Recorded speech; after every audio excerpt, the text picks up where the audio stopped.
About 200 years ago, between 1760 and 1860, England was transformed into the workshop of the world. This transformation, known by the name of the Industrial Revolution, has captured the minds of historians ever since.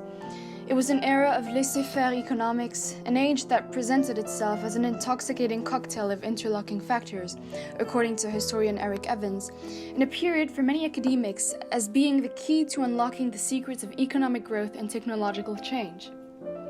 Optimistic historians, such as R.M. Hartwell, assert that Britain prospered greatly and saw a rise in the standard of living. Others, however, such as the social historian Eric Hobsbawm, or writers like Charles Dickens and Friedrich Engels, have made the terms Industrial Revolution synonymous with degradation of the working class. The Industrial Revolution, under their viewpoint, could be summed up by Hartwell's theory of immiseration, the belief that unrestrained capitalism was making the rich richer and the poor poorer. One may thus ask themselves, did the working classes in Britain benefit greatly from the Industrial Revolution? Industrialization in Britain created new working and living conditions for many of the laboring classes, who worked in factories built to accommodate machinery, the growing population, but not men. Factories in industrial towns such as Cottonopolis were several stories high, but took little comfort of the workforce. In cotton mills, it was necessary to maintain a humid temperature to prevent the threads from snapping, so there was little ventilation, resulting in workers prone to lung infection and other lethal diseases.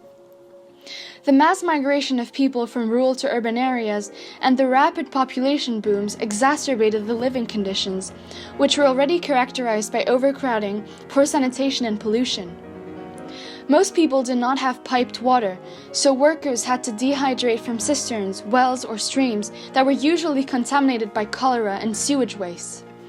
This resulted in 7,000 waterborne deaths from 1831 to 1832. Moreover, the working classes also had to suffer from child labor, which made up about 20% of the entire workforce. As they were easy and cheap to hire, children did not earn the wages and get the attention they should have. The lack of safety regulations meant that there was nobody to protect them from getting their fingers or hair caught in machines.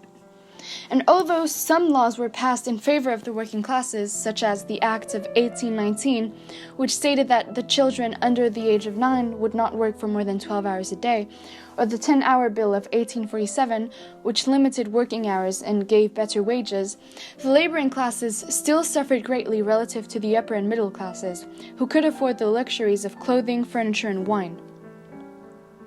Nonetheless, during the Industrial Revolution, Britain also saw a distinct shift of power in its political landscape, from which the working classes were able to benefit. When the Tory government was ousted in 1830, Earl Grey, a Whig, became Prime Minister and pledged to carry out parliamentary reform, resulting in the Education Acts of 1870 and 1872, which ultimately created a more learned working class, changing how the Victorians viewed the poor. The upsurge in the formation of trade unions after the repeal of the Combination Acts in 1824 would also enable the working classes to fight for recognition and better working conditions.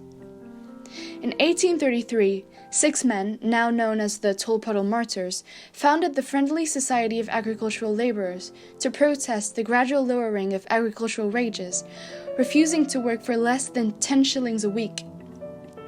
Although they were sentenced to 7 years in a penal colony in Australia, their intentions led to an immediate public reaction throughout England that the government later acknowledged in March 1836.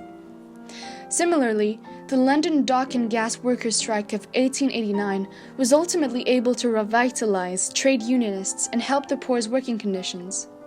By recruiting over 800 members, workers from the Beckton Gas were able to reduce their working hours to no more than 8 hours a day.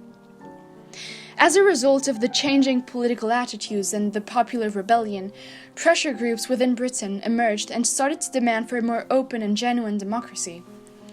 In 1864, the National Reform Union was formed to promote the idea of common interests between the middle and the working classes, arguing that the political aims of the two were relatively similar, and that they would work together politically, campaigning for secret ballots, an equal distribution of seats in Parliament, and widespread voting.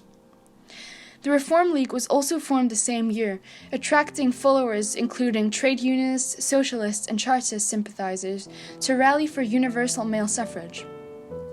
This led to Benjamin Disraeli's aim to dish the Whigs by stealing the Liberals' clothes, and his gamble, the leap in the dark, with the passing of the Second Reform Act in 1867, granting the vote to the agricultural working class and enfranchising more than 938,000 urban working class men. It would therefore be accurate to say that the net effect of the Industrial Revolution was strongly positive for the upper classes, but less so for the working classes, who suffered greatly from the negative effects of a rapid population growth. It would, however, be reductive to conclude that they did not benefit at all, for without the Industrial Revolution, Britain's political landscape might be entirely different today.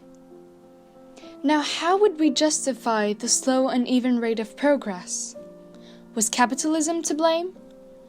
And how would the rate of change have been had there occurred the much foreseen proletarian revolution of 1848?